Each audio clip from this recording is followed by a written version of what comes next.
Okay. So yeah, we did our L&D. We know the principles of an L&D is that if something is sold, you record the sold for price. Anything that is after date of death, whether it's a debt or income, we don't account for it in the income and expenditure account. Okay, let me just admit to this guy and then we'll start over.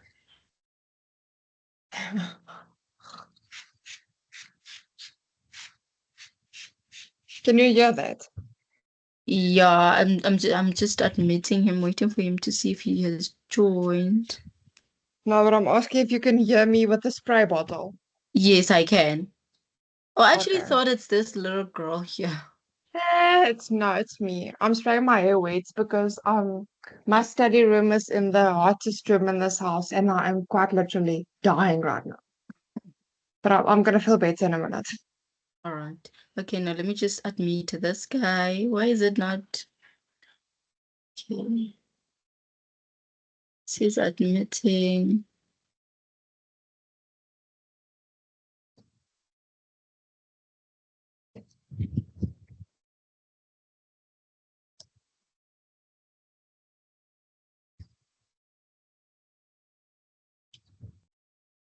Let me just see.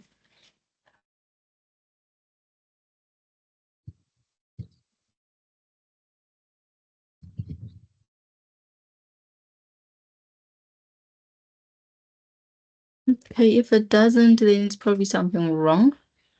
With his laptop, he'll see the recording. It's okay. All right. So we did our recap account, our income and expenditure account. No, listen to me. Now my mind is all over the place. Sorry. Okay, so we did our L&D. We said in our principles we don't record anything that is after date of death. This goes for both the assets as well as the liabilities.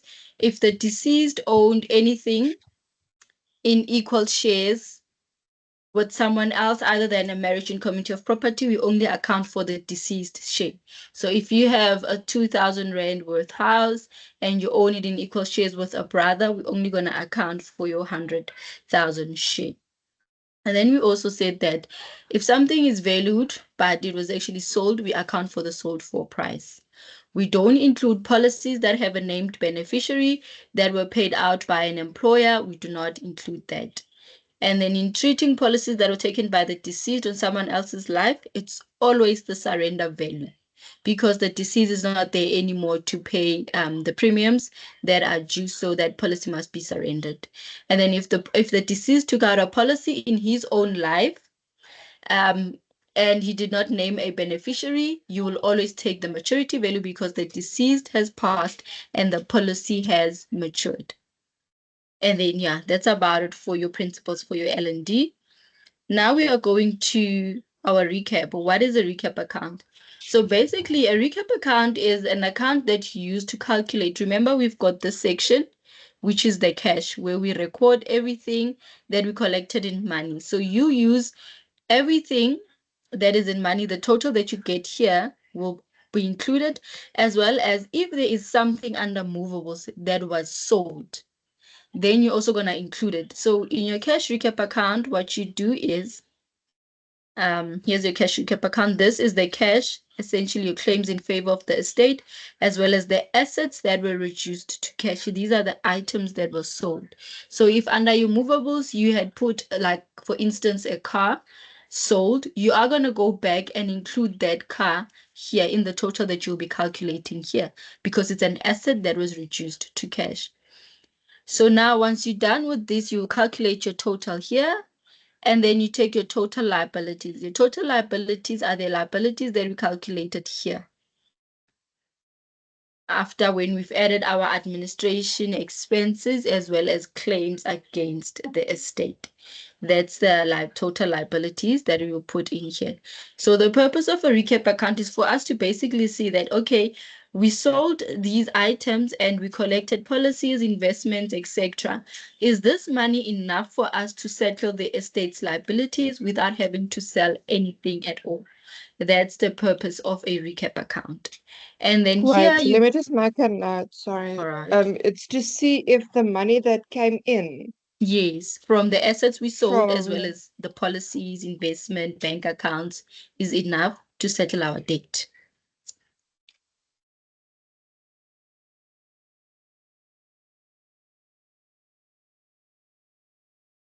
okay, thanks.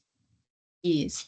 So now then we have our estate duty. Remember, the principle here was that if the spouse are married, it does not matter which marital regime, as long as you see married, you know that the first dying spouse will not incur estate duty. So it will always be nil. And for that reason, it will be nil here as well. Automatically, you just write nil. And then we go to our legacy. So a legacy is like a specific bequest of money. You will find, for example, in your facts, if there's a legacy, they will tell you that the deceased in his clause A of the deceased will stated that 500,000 must go to the Mandela Fund or 200,000 must go to his son or whatsoever, but it's a specific amount of money.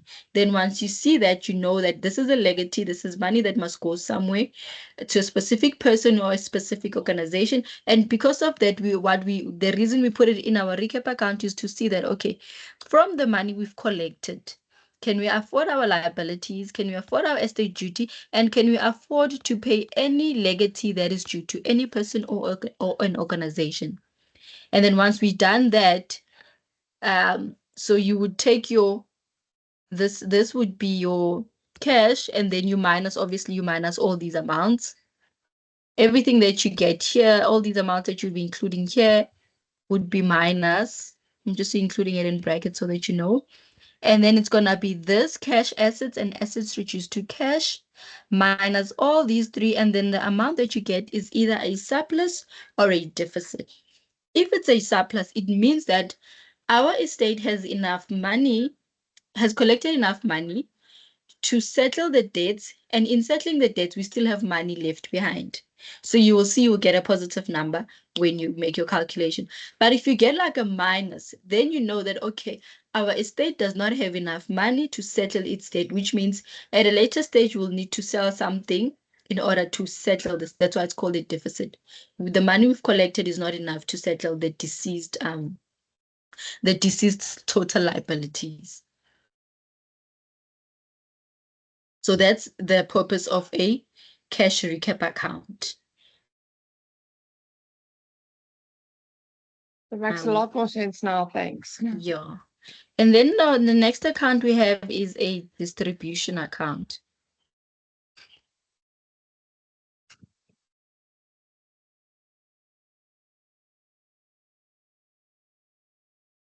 So a distribution account as well is very straightforward. So what we do in the distribution account, we are now, since we took our total assets minus our total liabilities, and we got what we call a, where is that? We got what we call a balance available for distribution. We are taking now this balance. And then in this balance that we have remaining in the estate, what we want to do is we want to distribute to the heirs. So you're just going to have your balance available for distribution, and then you distribute. So you're going to say balance available for distribution.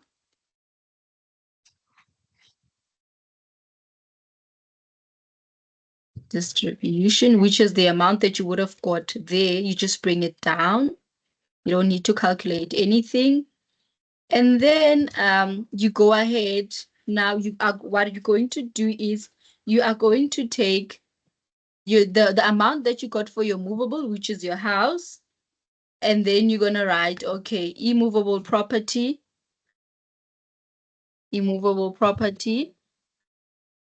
and then you state to whom it's being distributed. Then you're gonna, let's say the house was 3 million.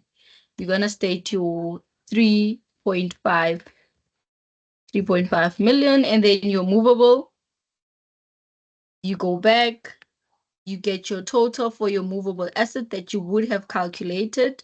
You bring that total, you write it here, and then you write, let's say altogether it's 400,000, you write it here. And then your cash recap surplus. This is the amount that you would have got here. then you also distribute it. If there's no amount, then there's nothing to distribute. Like if it's a deficit, then you wouldn't have the surplus. Then you're just gonna have your immovable property and movable property. That's all. Are you following, Christy? Yes, but why are you restating the immovable property and the movable property? What's the point of that? Yes, Rado. Yakirato. Yes. So our distribution account, remember now we've paid our liabilities, right? And now Yes. we need to give to the heirs. So we take the balance that is available for distribution. And let's say you married out of committee of property, do not have a will. We know that okay, if there's only a spouse, the spouse is obviously gonna inherit the house. They're gonna inherit the movables. They're gonna inherit the surplus if there's any surplus left behind. So in our distribution account, we are basically saying the immovable property is going to Christy. The movable property is going to Christy. If there was a surplus here, there's money left behind after we've paid our liabilities, that will also go to Christy. What, I can't hear you. Okay. Dennis, please mute a little bit, please. Oh, okay, sorry about it. Then you can Yeah. just unmute when you've settled. Oh, okay. No, yeah, no problem. All right. Christy, I was saying, so in your distribution account, what we are trying to do is, remember now we've got an estate, it's houses, it's movable property, and it's money. Mm. It has to go to heirs. So in our distribution account, we are based on the facts, what they say. Like for instance, here, Pete made a will leaving his entire estate to his wife, Jane. So we know that the house is going to Jane. We know that the movable Yes. property is going to Jane. And if there's a surplus here, we know that is going to Jane. So our distribution Okay. account is to state who is benefiting what according to the either the will or the laws of intestate succession. Okay. Yes. So that's the purpose of a distribution account. You will see it'll start to make better sense when you put it into practice because your balance available for distribution and all these things that you would have here will have to give you the answer that you got for your balance for distribution. Then you know that your answer is correct. Your balance available for Okay. distribution and what you're distributing must be equal. Okay. Oh, okay. Call your daddy and ask him to buy you bubblegums. I know, my love. Just call daddy and tell him he needs to buy you a bubble gum. Wait, let me look for your phone. There. Okay, now you can call daddy. Okay, so that was our distribution. My phone just got dropped. You know what, guys? And then the next account that we have is our income and expenditure account. Remember everything that we ignored because it was after date of death, it will come in this account, the expenses as well as the income.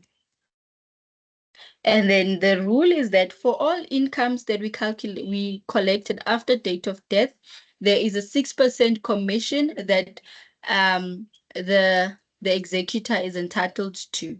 So you always, whenever you've collected something, you are gonna add that amount. If it's one amount, you're gonna calculate 6% of that amount and then write it in here as well as an expenditure against the estate because we collected another executor is entitled to commission because it's after date of death. Makes sense? Yes. All right.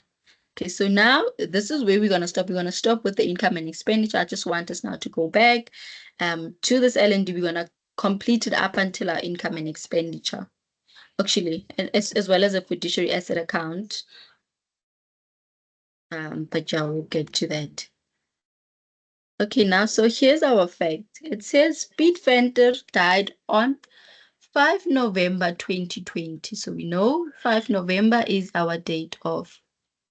What is the date of that paper? Sorry, what paper are It's, you using? let's see, it's 2021, 7th March. Okay, thanks. I have the copies with me.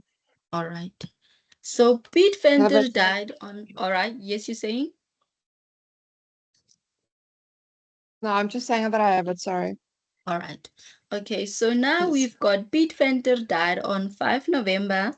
He is survived by his spouse, Jane, to whom he was married out of community of property without their cross system. He is survived also by his sister, Eva, and his father, Graham. Pete made a will, leaving his entire estate to his wife, Jane. So we know that everything has to go to Jane. And then it says, Eva, who is not a vendor, was nominated by Pitt in his will as the executrix, and the estate consists of the following. Number one, a farm marula on which a bona fide farm undertaking is carried, which has been valued by an appraiser at 2.3 million. So we've got a farm, and a farm is Immovable property. then you're gonna have your farm, and then 2.3 million. And then it goes on to say the farm implements with a total value of 190,000. So farm implement is like basically your farm equipment. And It's what gonna do be we movable. Yes. So it's gonna be your farm implements, and then it's 190,000. Then number three says his holiday house in Gauteng has a municipal value of 380, and estate agent has valued the fair market value of the house for 530, but the executrix manages to sell the house for 450,000. The agreed estate agent's valuation costs amount to 25,000. So we know a house is in. No, it's gonna be immovable, but now which value you're gonna use, the municipal one or the estate agent's fair market value? Um, okay, just give yourself time, read the scenario.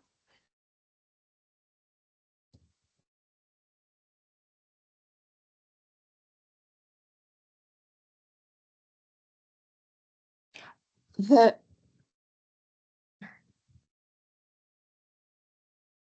Eva, who is not a vet vendor, was nominated by Pitt in his will as the executrix, and the estate consists of the following. Pitt, he has a holiday house in Gauteng, which has a municipal value of 380,000. An estate agent has valued the fair market value of the house for 530.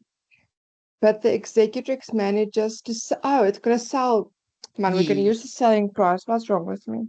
God. Yes. So perfect. So you see, they just give you all these amounts to confuse you, but we know the principle is that you're gonna use the sold for price. So we're gonna have a holiday house, and it's 450,000. And then it says the agreed estate agent's valuation costs amounts to. So what's gonna happen to that amount?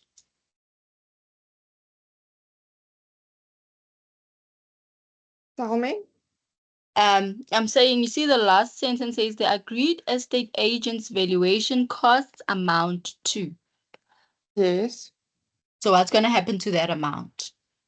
It's a cost amount. It's not gonna come by liabilities. Yes, definitely it's going to be a claim against the estate because they valued the house. Actually, it's not against the estate, it's an administration expense because the estate agent had to do a valuation. So this 25,000 is gonna go under our administration expenses because we had to As sell the what? house. Because we had to sell the house, so we needed to establish their value. And having to establish their value, we needed to appoint someone. So that's part of administering the estate. So it's a debt that the estate will now have to pay because we owe the estate agent. Yes.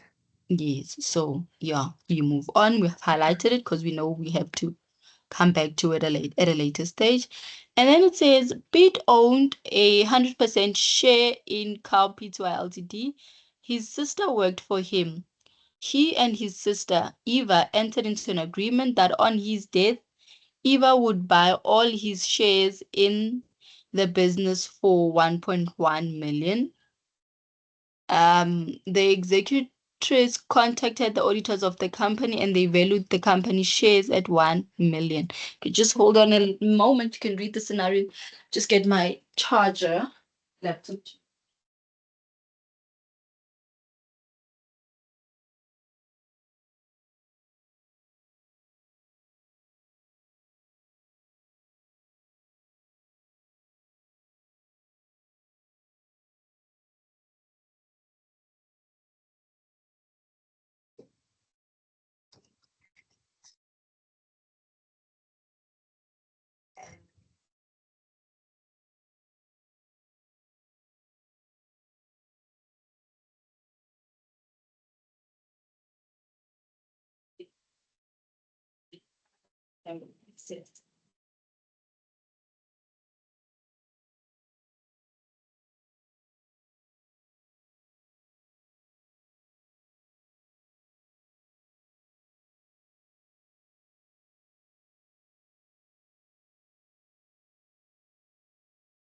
Okay, so I just have to charge.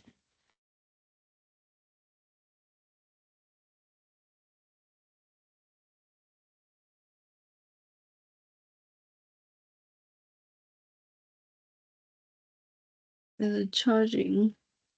Energy. Okay, so just a second. My laptop does not seem to be charging. Reality.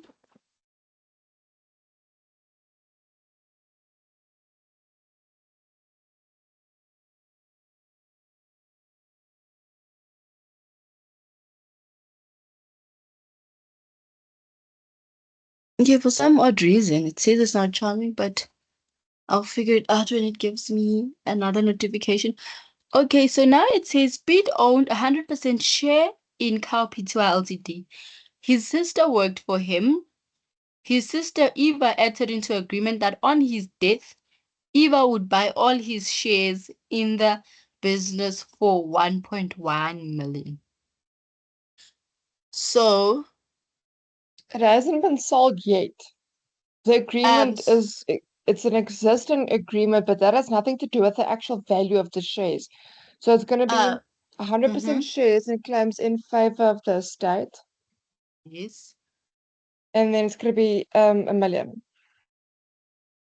Um, okay, read again and then tell me why you are saying it's a million. You said 100%. Okay.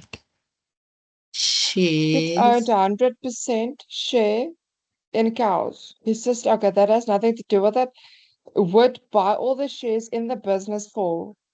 The executives contacted the auditors of the company and they valued the company's shares at 1 million. Yes, but now when Eva buys the shares, how much is she supposed to pay for the shares according to their agreement? 101 1,100,000, but it hasn't been sold yet. She So hasn't bought it yet. So the agreement is, it's like, let's say I have an agreement with you that Christy, when you die, you're gonna give me your baki. So automatically, when you die, your baki comes to me. So that's the same with Eva. Automatically, on the date of death of her brother, has received these shares for 1.1 million. Okay.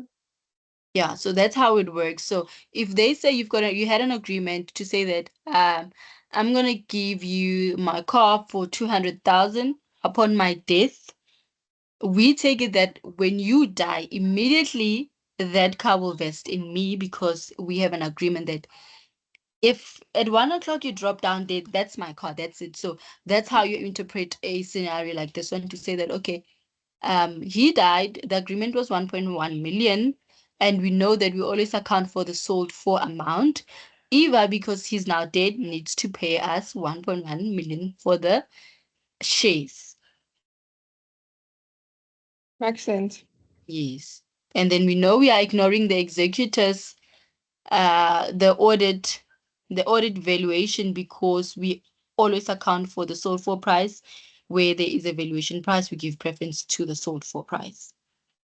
And then it says Eva took out an old mutual life insurance policy on Pete's life with a maturity value of 1.1. She is obliged in terms of the agreement between her and Pete to use the proceeds from this policy to buy his shares in P2 Ltd up to date of death. She has paid blah blah blah. So what's going to happen to this one?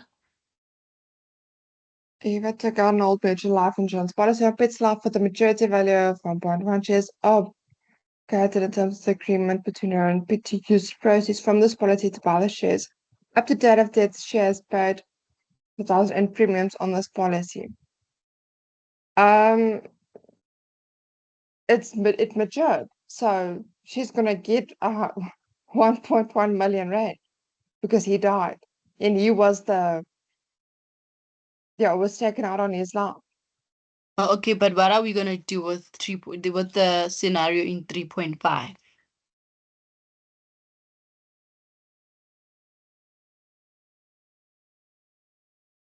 Why would you not get the maturity value? Why does it matter how much she has already paid in premiums? Oh, I'm not talking okay. about the interest. All right, let's start here. Who is Eva to beat? His sister. Yes, and who took out the life insurance policy that they are referring to in 3.5? Eva took it out. Yes, so does it have any influence in our estate? Oh man, it doesn't. Exactly. Flippin' hell. Yes, it's been a long day. Do you realize that? Trust, you see, these are like the little things that they confuse you with. They give you Yes, all these scenarios for you to think, and then you end up putting in the wrong. So you must always ask yourself, okay, how does it affect the deceased estate? And to oh whom is this paying out? And then if it's not paying to the deceased, you know that we'll move on. hell. Yeah. It has So nothing you to do see, with her stat. Oh, exactly. So we move on. And then now 3.6 says a loan to the Fenter Family Trust in the amount of 280. Pete formed this trust in 2010 and sold some of his possession to the trust for 2 million on loan account. The trust repaid part of the loan every year, and the outstanding balance on Pete's death was. So Pete had a trust and he loaned out money to the Fenter Family Trust in the amount of 280. So what's going to happen to the 280? it's gonna be claims in favor of the state. Yes, perfect. So we're going to put the Fenter Family Trust. We need to collect this money from them back into Pete's estate. And then we have a BMW in the deceased's name valued by the appraiser at 215,000. The executress sold this vehicle out of hand for 209 on 3 February 2021, and the proceeds were paid into the estate banking account on the same day. So this So is it's gonna be a movable property and it's 209. yes, perfect. So we're gonna have a vehicle, and then 209 because we always take the sold for. And then it says the deceased shares in Milk Ltd, a company listed on JSE, which are valued by the stockbroker as at date of death at 146. A dividend of 45 Rand per share was declared and paid on 26 January 2021. It was sold, but only after the death date. No, it was not sold. So when we say a dividend, right? So let's say you own a car. Let's say Chris owns a company and he's a shareholder Mm, in that company. So at the end of mm. every financial year, they get money from what their company profited. So we call that a dividend. So this is basically money that came in after date of death, from his shares. So shares are not gonna be, a share has a nominal value that we calculated. Like this here at 45 rand per share. So if you Mm. own 200 shares, at every financial year, let's say they say the nominal value per share it's 30 rand, it's 30 rand, yeah, let's say that. So you're gonna take your 200 shares times 30 rand per share, and then the amount that you get is what you'll be entitled to at per financial year as your according to the share package that you have. So same thing when we deal with shares in estates. So now we see the deceased had 1,200 shares, and each share pays a dividend of 45 rand. So because it's at date of death, this will obviously go to your income and expenditure account. But in your income and expenditure account, what you're going to do, you're going to say 1,200 shares times 45 rand per share. And then you get the amount that Pete would be getting. 54,000.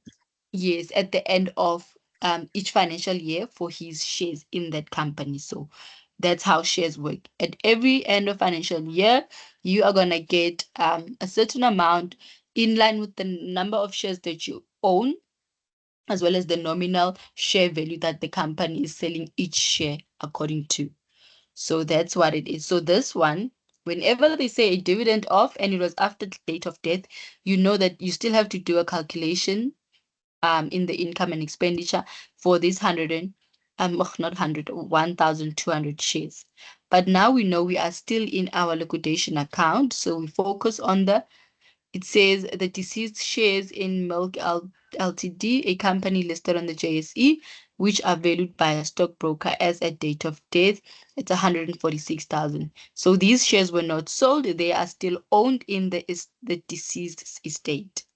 So what we're going to do is we are going to take our milk. You can include it in your movables because it was not sold. It's just shares. Then you just say milk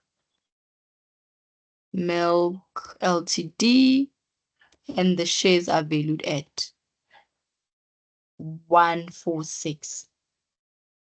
I hope you are following. Yes. Does everything make sense? Where's the other guy? Let me see. Is he still here? Dennis, does it make sense for you? Hi, can you hear me? Yes, I can. Does it make sense Yes, for you? yes, it does. I am following. Thank you so much. All right, no, you're welcome. Yeah. All right, so now we're going to go to our 3.9. It says the deceased had an investment account of 200,000 at ABC Bank. The executress realizes this investment for 235,000, of which 10,000 is in respect of interest accrued after date of death.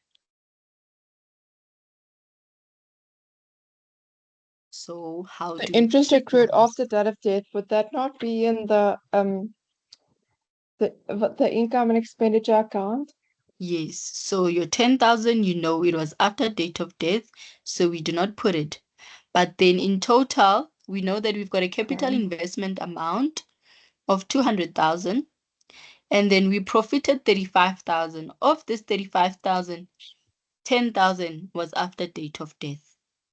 So how much are we recording in our liquidation Why account? would they say the executrix realizes this investment for? Does that mean like It's the it's total amount that she collected valued? in, yes, it just basically means I don't know why they use realizes. It basically means the executor collected this investment for 235,000, meaning in total what she collected from the bank, including the interest after date of death and whatsoever, it's 35. And of this 35,000, 235. Of this 235, we know that 200,000 is what Pete invested. And then, um, so now 200,000 is the capital amount. We are left with 35,000. And now the scenario also tells us that in this 35,000, we have 10,000, which is interest after date of death. So we are left with 25,000 basically of interest that will go into our liquidation account. Okay, so where would you put that? So remember, we've got our capital amount. it's 200. 200,000. Yes. Yes. And then we are going to say ABC Bank, ABC Bank, and then capital, because the in the exam they want you to let me just do this. In the exam they want you to break down these amounts, so do not add them together. You get individual marks. So your capital amount was 200,000, which the deceased could let me just do this, which the deceased invested. And then of the 35,000 interest, we've got interest in the amount of 25,000. The rest of the interest, which is 10,000, will go under our income and expenditure account. Mm. Does it make Okay. sense now? Yes. Yeah. I must Okay. remember to add the amounts like that. Yes. So you And always, not because you just get like a add mark. 2 to 5. Yes. So you must make sure that your mark, when you write it out in the exam, you write it like capital amount as well as the interest separately, because it's 2 marks for writing it out like this. And then it says the proceeds of Liberty Life Insurance policy on the life of the deceased in the amount of, there was a loan of 30,000 against this policy, and the executrix received a check from Liberty Life for the balance of 270.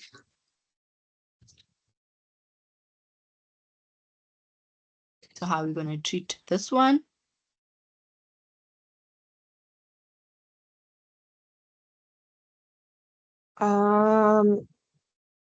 There was a loan against the policy. Okay, are you gonna use the 270 under cash and claims in favor of the estate because it came in as a check? So what are we actually receiving? Remember, also our principle says that in It's a for our policy. assets, we don't account for debts. So when we have a policy and it pays out 300,000, we record it as 300,000, and then that loan against the policy, where do we remove the loan amount? I would add it at later. Yeah, at a Okay. later stage.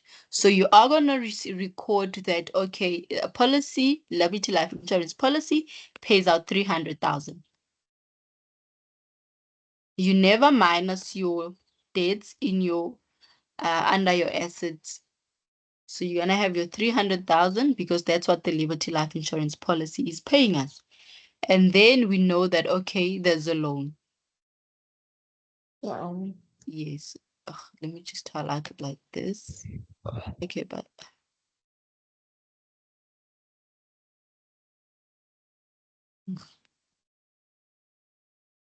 okay, so we know that at a later stage, this 30,000 loan, we must account for it. So that's about it with a seeded policy. You never account for the liability against it in your under your assets. You account for it at a later stage. Remember that credit card debt that we had the other day, the 66,000. You still account for the full amount, although we know that at a later stage we are going to minus it because there's a debt against it. Oh, Yeah. sorry, my love. So yeah. So always remember that if you've got a policy and it pays out and they tell you about all these other amounts, just record what the policy value was and what it paid out, and the amount of the loan, you are going to account for it under your liabilities claims against the estate. All right. And then now we go on. 11 says pension fund which provides for a lump sum to be paid to his grandfather Graham upon Pete's death in the amount of 900,000. So it's a pension fund and it's going to be paid to Graham, His to his grandfather. father Graham. If it's a pension fund, you Yes. don't include it in the L&D. Perfect. So yeah, anything that was paid out by an employer whatsoever, and also for the fact if you forget the employer part, you should be able to see that, okay, this is gonna pay out to the grandfather. So it has a nominated beneficiary. So you've got 2 green flags. I mean red flags. So you have no reason to be adding it. All right, and then they say the total liability, i.e. administration, expenses, and claims against the estate amount to 400,000. So we know that our total liabilities ought to be, okay, wait, let's just first calculate our total asset. If you've got a calculator, please help us with the total assets. I don't have a calculator, guys. I think in my whole life, the only time I have a calculator is if I have an exam. I have one, don't worry. 1 month.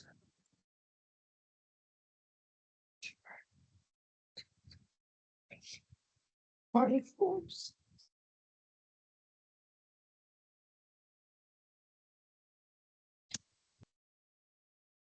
280 plus. Yeah, I'm coming, so I just walked away. You are saying? It's if I added everything correctly, it says 5,200,000. Right, 5,200,000.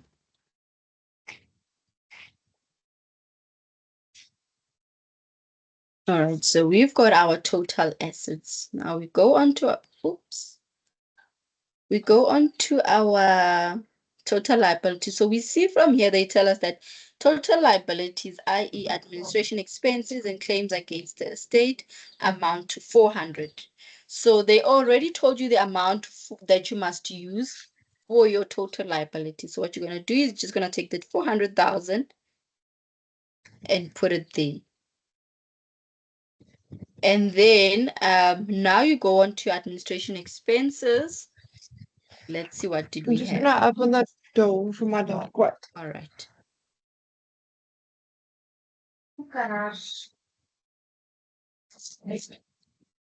Sorry, there's a bit of thunder here, so they're a bit scared. See. Okay, yes. I've added the 400,000.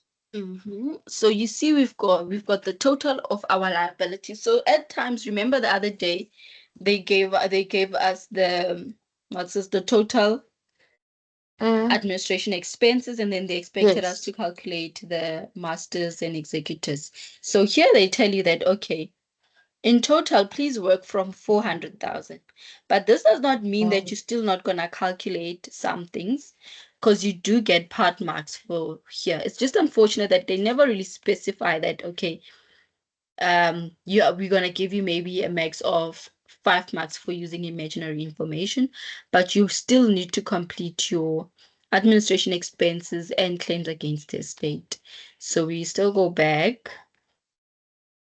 And we know from 3.3 that we had an administrative expense of 25,000.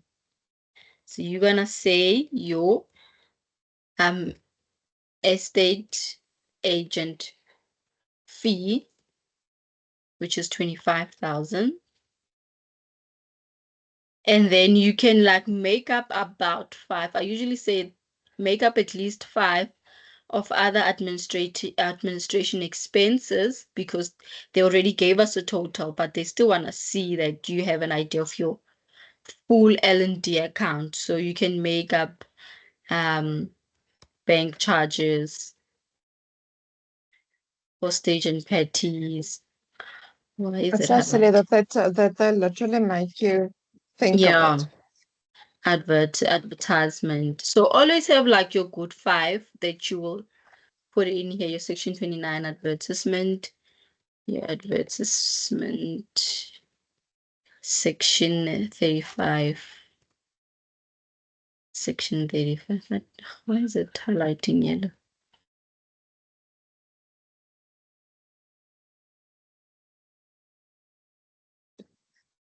And you'll say, so your advertisement, both of them go with the newspaper.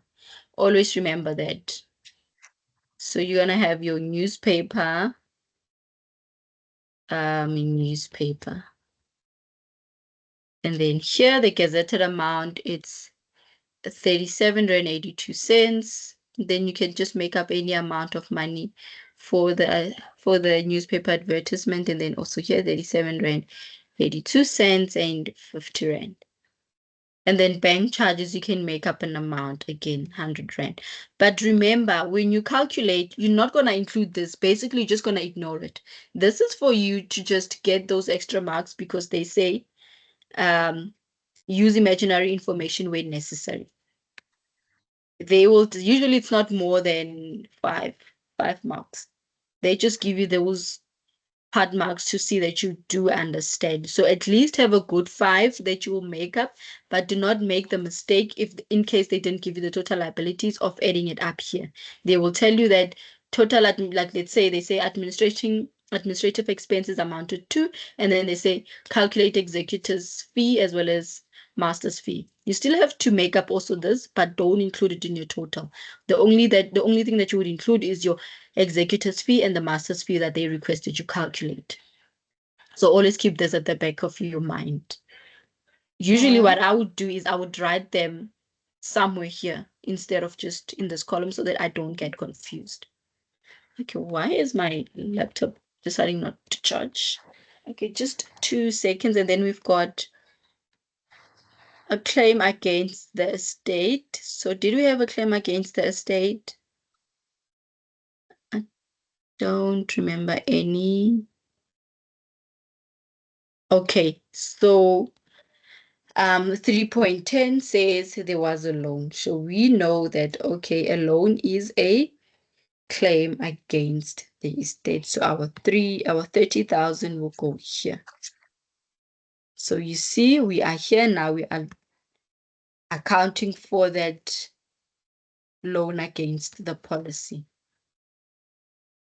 because we don't remove it in under our assets in the cash and claims in favor of the estate. So yeah, that's about it for our total liabilities because we already have a total. So now what's there to do? Remember estate duty. What's the principle for estate duty? The first surviving spouse doesn't pay estate duty, so it's nil. Yes, then you're going to write your nil. There's your free 1 mark. And then now what do? We calculate the balance available for distribution. Balance available for distribution is your total assets minus total liabilities minus estate duty, which is nil because they're married. Then the answer we get is balance available for distribution. Please calculate.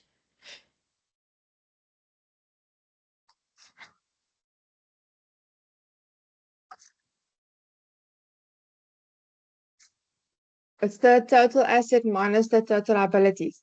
Yes.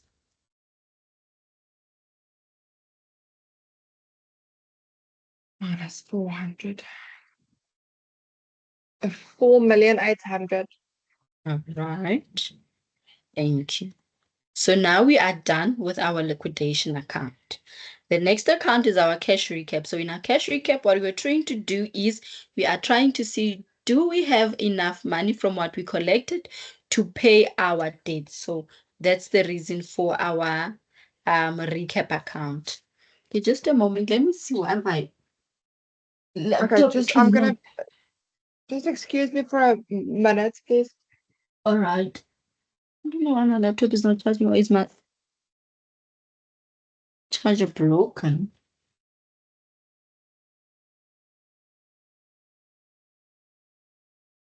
Hello? Where's my plug, Mom? Have you seen it? No. Oh, okay, there it is. Let me see. My laptop won't charge. Please put on the lights, my love. It's too windy.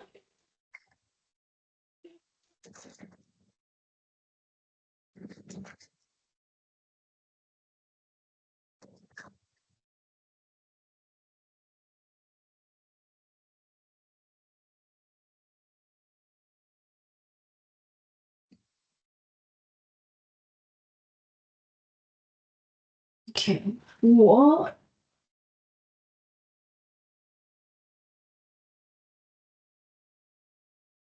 Oh, okay, it's working now. Uh,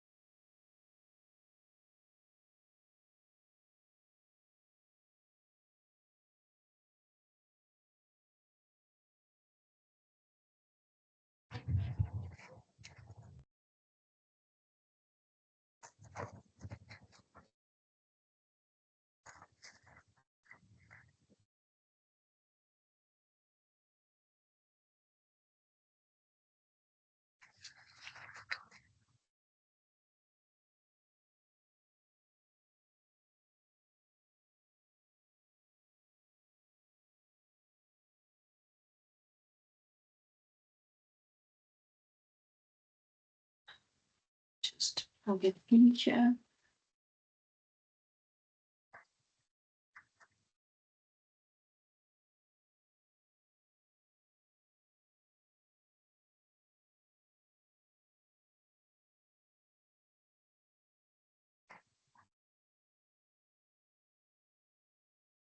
Okay, are you back, Christy? Let's see.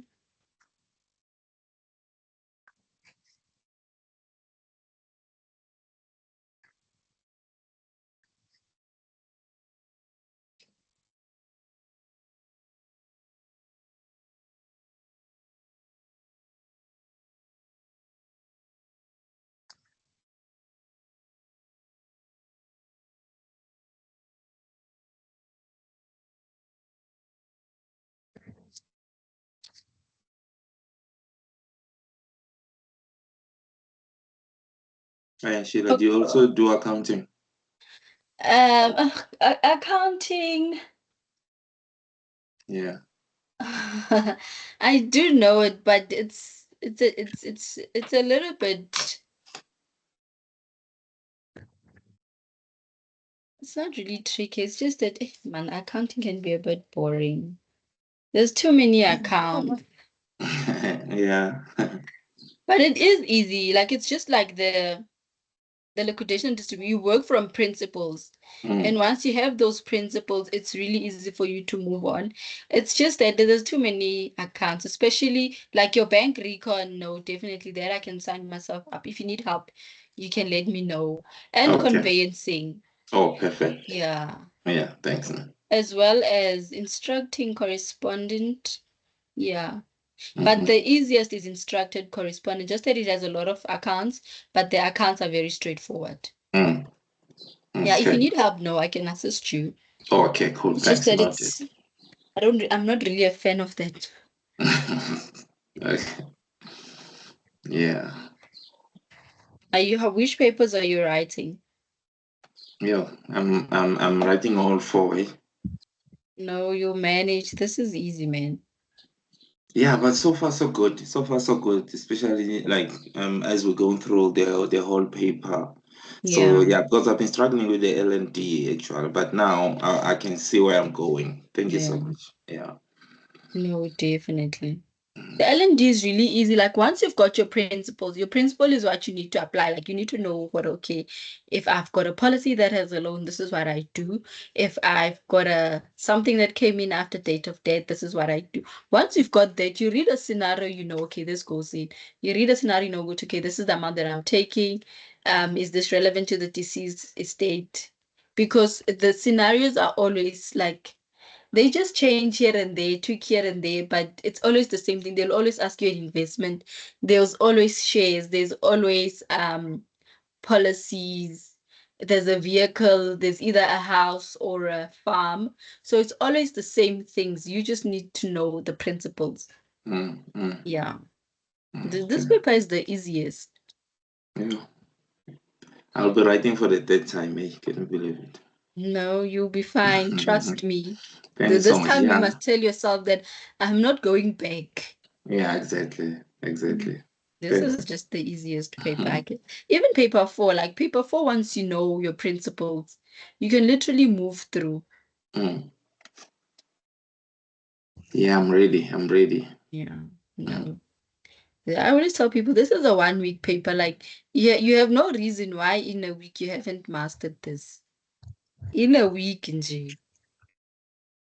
I think you just need some practice. Yeah, you Yeah. need to at least get like 4 to 5 papers, and then you see how they change the scenarios to confuse. Then you also write. It's always the same thing. Just that maybe they add 4, 5 amounts or 2 amounts to confuse you on. Then now you'll be confused for okay, which one do I pick now? Mm. Yeah.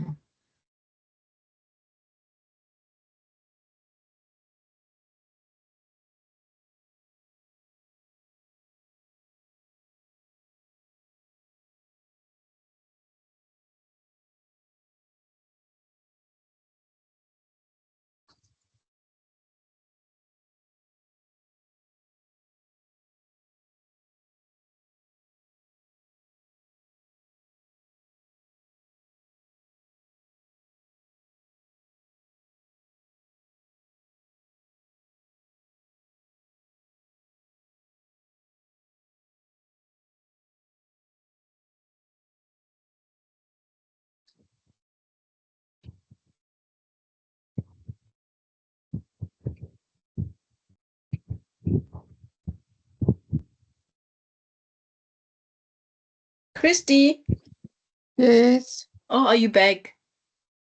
Long time ago. Really? Literally, Christy, I've been waiting for you. I'm You so don't even sorry. I say that thought you were I'm still back. struggling with the charger. I'm We so here chatting, sorry. waiting for you. No, it's okay. So we know the purpose of our recap account, as I have explained. So now we are starting with our recap account. We're gonna go to our assets in our L&D because it's made up of assets. So now we know, Yes. okay, the vehicle was sold. The vehicle was sold. So let me just highlight it. The vehicle was sold and everything else here was also sold. So now please calculate as well as the holiday home as well. Yeah, almost forgot. So now you're gonna It's gonna be calculate. two million 300 plus 450 Okay, let me also try to plus calculate. the vehicle Yes. 209 1 2 3 plus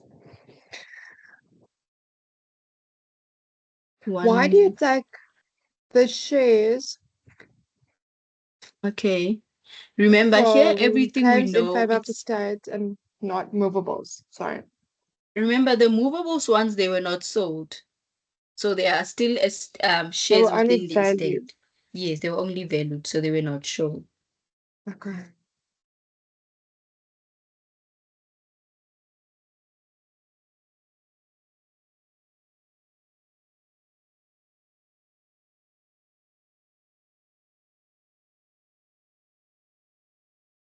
It's without the capital amount and the interest,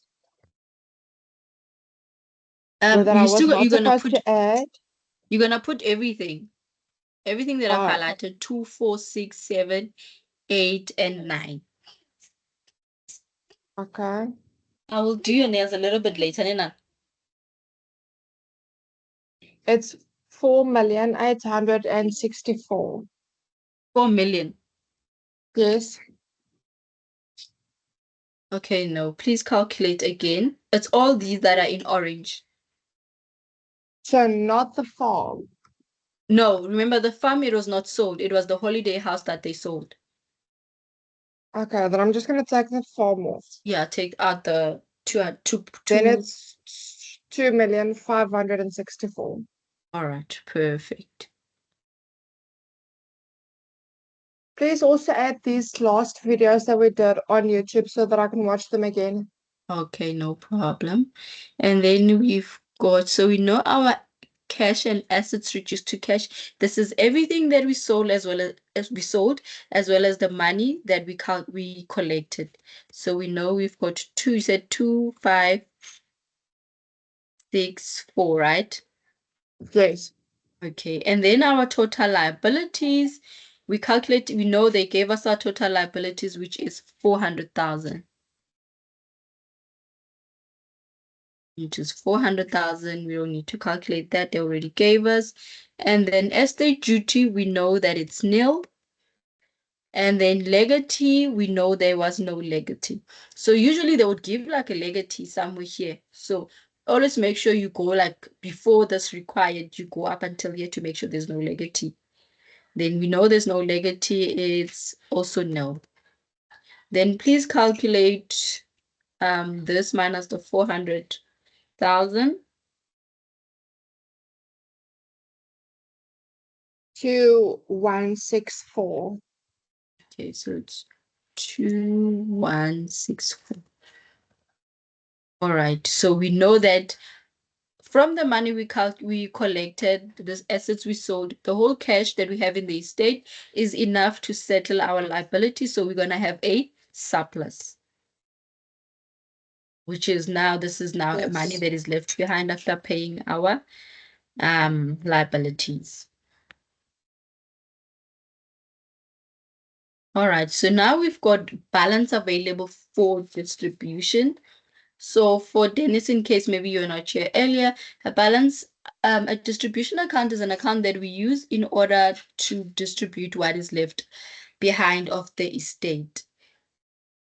After we've paid after we've subtracted our liabilities, so we go back here, we see that it says our balance available for distribution after we've taken out our liabilities is 4,800,000. So you're going to have your 4.8 million here. Literally, there's no calculation that you need. You just put that amount as it appears above. And then we know that the will said, according to the facts, Pete's will says, where's Pete's will? Pete made a will leaving his entire estate to his wife. So his estate is obviously made up of movable and immovable property as well as cash. So we are gonna do this. Okay, let me remove this. Just do this.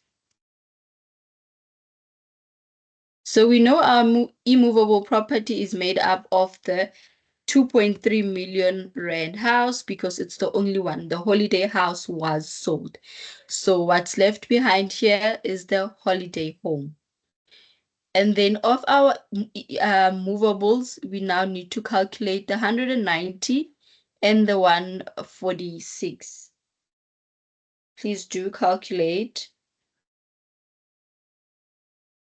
What do you want me to calculate? The 190 and the 146. Yes. So remember, you are not going to add this one because it was sold and we already used the money to settle the debt.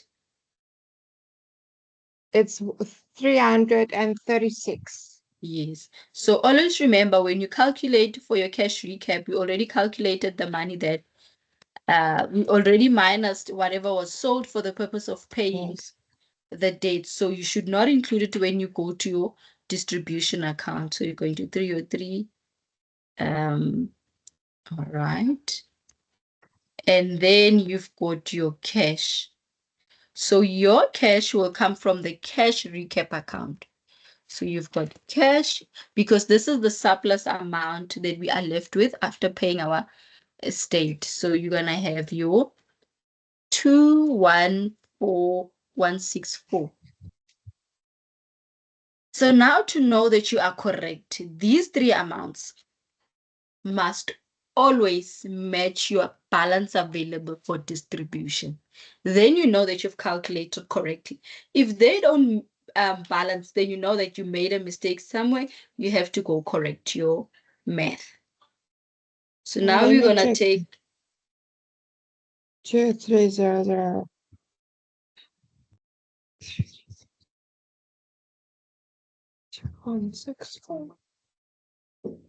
It's 4,800,000. yes. So basically, you know that you've distributed the balance available for distribution correctly. That's why it has to match. Then you know that you distributed total distributed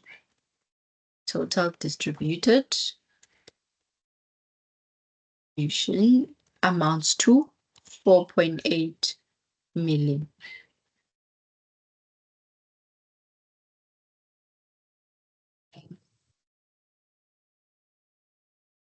So these two, your amounts with the amount available for distribution must always match.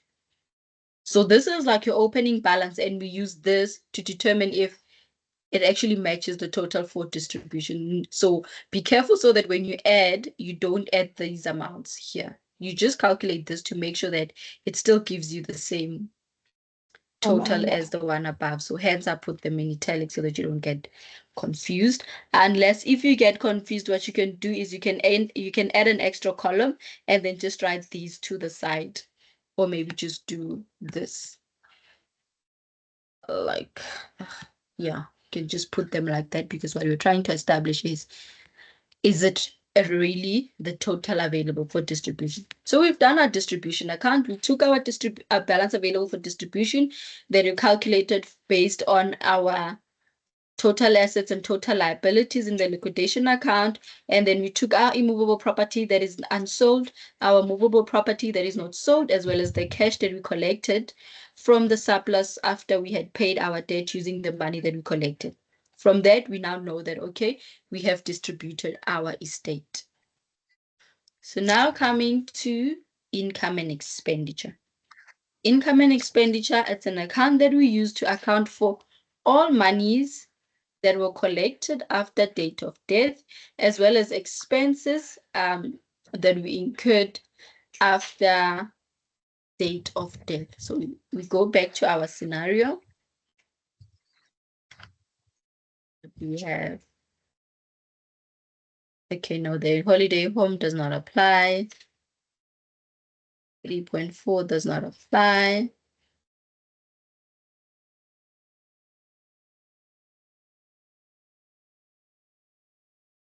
Okay, I know that we had that investment account. So you see here, there's our shares. So we know that, okay, we had an income from the shares.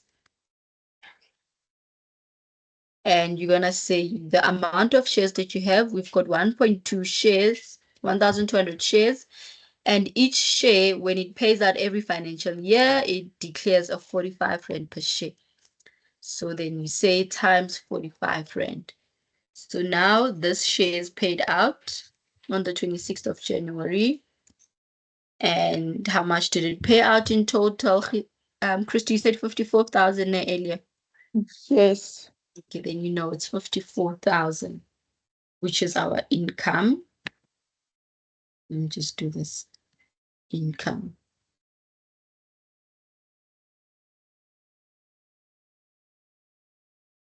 And then from that,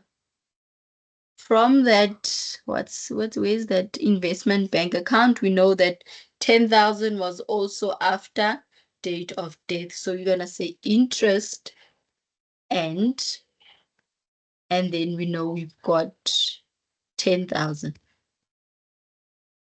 That's the monies that we incur, the income that we collected after date of death. So we know that with every income that we collected after date of death, the executor is entitled to 6% of that amount. So we collected, it's 54,000 plus 10,000, it's 64. So with your calculators, please calculate 64,000 times 6%.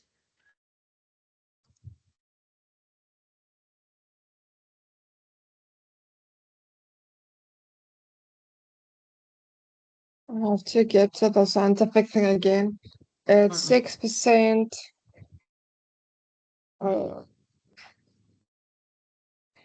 What is the percent thing? Okay, 6% times 46. 64,000. 64. Yes. That equals to 3,840. 3,840, right? Yes. Cool. Then, okay, nah, leave the neighbor. All right, so now we know that, okay, total income to be, okay, let me say just total. So what you're gonna say, due to Jane, because everything that is left behind goes to Jane. So after date of death, we collected 64,000, and then from the 64,000, the executor is entitled to 6% of that, which is 3,840. So now we have to minus 64,000. 64,000 minus 3,840. Then the total amount of money that Jane will be getting is 160. So this 60,160. So you have to calculate the. Stupid question. Where did you get the 64,000? The Um, executor's fees. okay, remember we collected the shares, so we calculated the shares, the value of the Yes. shares. When they pay Yes. out, we know that there's 1.2 shares, and each share will paid out 45 Rand per share. So now you take that Yes. 1.2 times 45, you get the total amount that was paid out, which is 54,000. And then Yes. we also know that that investment ABC bank account here at 3.9, after date of death, we had 10,000 interest which accrued after date of death, and anything after date of death goes to your income and expenditure account. So we've got the 10,000. So 50,000, Yes. 54,000 Okay. plus Okay. 10,000. Yeah. Never mind. Yes. So Added you on. just take your total that you collected and then you calculate 64% of that. I mean, 6% of that. You get Yes. your Okay. percentage, you minus it from the amount because this amount has to go to Jane. Yes. Then we are done. Any questions that you feel that this is still dribbling me a bit? No. No, You're I'm not. good. I'm not awake. I'm not awake enough to think of questions. But yeah, so that's basically your income and expenditure account. And your Okay. distribution account, the balance you got must always match the balance of whatever you are distributing. Always keep that in mind. Yeah. If it does not balance, you did something wrong. Yeah. Okay. That Yeah, makes sense. yes. So yeah. Okay. Any Thank you so questions, much. Please remember Dennis? to add them on YouTube so that I can watch them again tomorrow while I'm acting like I'm working. Yeah, you've got nice life Thanks. problems by sitting in the corner. I wish. Yes, let me tell you, it's nice life problems now Yeah. until all the files are piling up. No, I can imagine. Dennis, is Oh, there any question that you've got? No question. So far, so good. I'm following you. Thank you so I much. hope in the exams you guys will be writing the no questions that you don't have. No, I no, I know, really. but if I have a question, I, I'll ask it immediately. So, All right, no problems. Yeah, you're I'm done for on the track. day. I'm on track on my side there. yes. Okay, Yeah. no. All right then. That's good, guys. See you tomorrow. Tomorrow we'll do the fiduciary asset account as well as the estate duty addendum. Then we'll be done, and then going forward, it's just revision every day. Thank you so Thank much. you so All right. You're much. Right. Bye bye. See you welcome. Have a good tomorrow. evening. All right. Bye. Bye. Bye.